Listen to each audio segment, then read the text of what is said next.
Hello, my dear Liberians. Once more, we're here again today to talk about another incident of Liberian shooting other Liberians, or whatever strike that took place in northern Liberia, or whatsoever, in Cape Town, whatsoever that took place there. All of these, God is still speaking to us Liberians. There were times in the history of the children of Israel when they turned their back on God. It started from Judea and from Sodom and Gomorrah. And we saw how the Spirit family was escorted out of Sodom and Gomorrah. Those who was not supposed to follow the Spirit family turned to a pillar of salt. And then again, Judea, who is credited as being nearest to the heart of God, because the people of God who suffer so much in slavery, after crossing the Red Sea and the Jordan River, they settled in Judea. God's best friend Abraham, his genealogy of Abraham followed him to Judea, and God had a special heart for the city of Judea. And then again, those in Judea, majority of them begin to turn against God again and disobey God and begin lovers of themselves. Because when you become lover of yourself, you forget God and every other thing around you. So it happened in Judea, and in the midst of all of what happened in Judea, there was people who still hung and clutched on to Yahweh. Because they heard the story from their forefathers. In the midst of disobedience, they also heard how Gomorrah got burned. So there were people who still held on to the covenant of God in Judea. But the situation of Judea has gotten to the throne of God in a way that he said, you know what?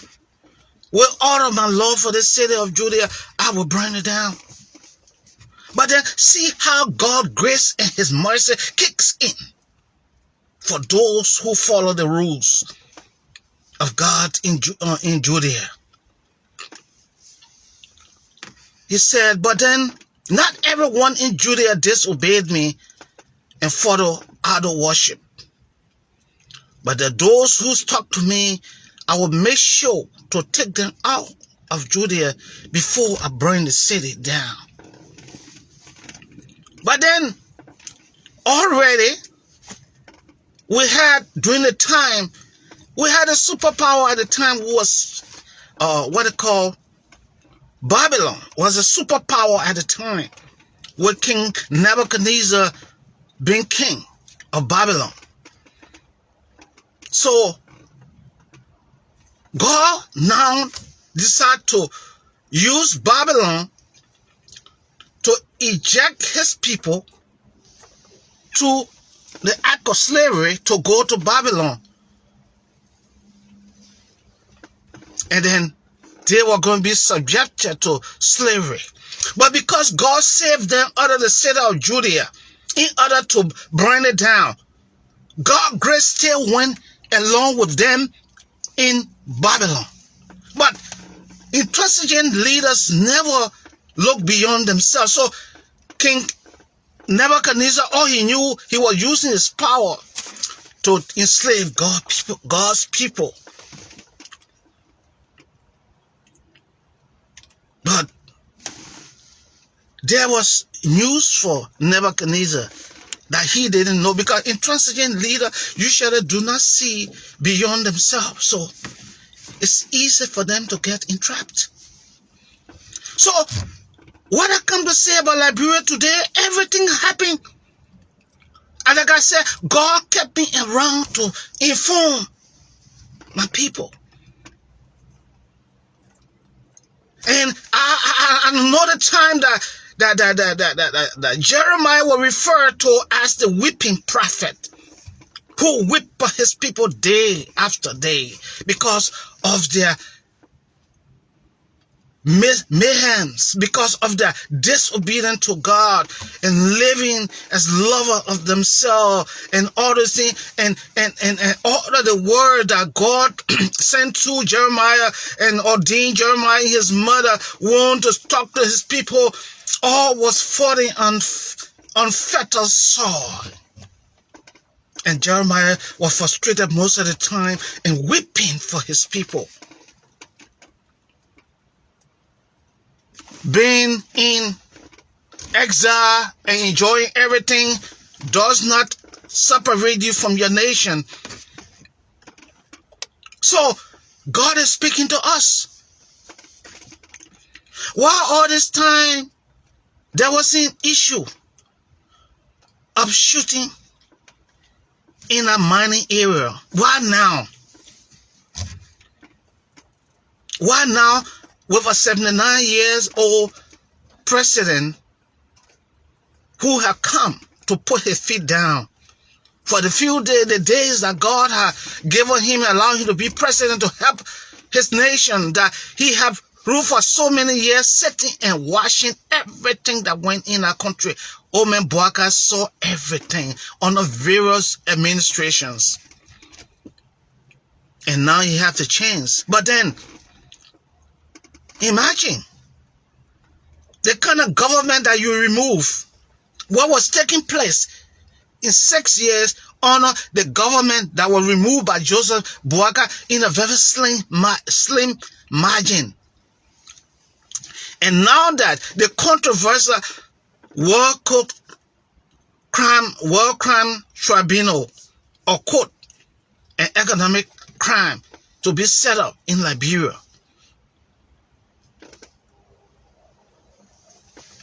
is not received with any comfort of those who have gone against their own nation, who have plundered the resources of their own nation, and they come now to portray themselves. But I want to remind Mr. George Weah, he made a history. He always make history, but some of the history that he made, some are very foolish and stupid.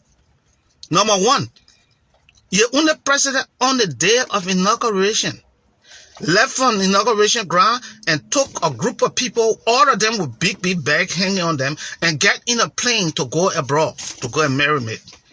Then you return after your marinating and telling us that you are commanding pigeon. You come back and want to portray yourself as president. Look, you got your respect as former president. Maintain that respect.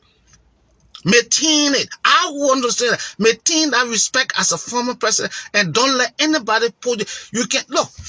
Politics is one thing, but if at this point of time we have to be careful, our nation is fragile.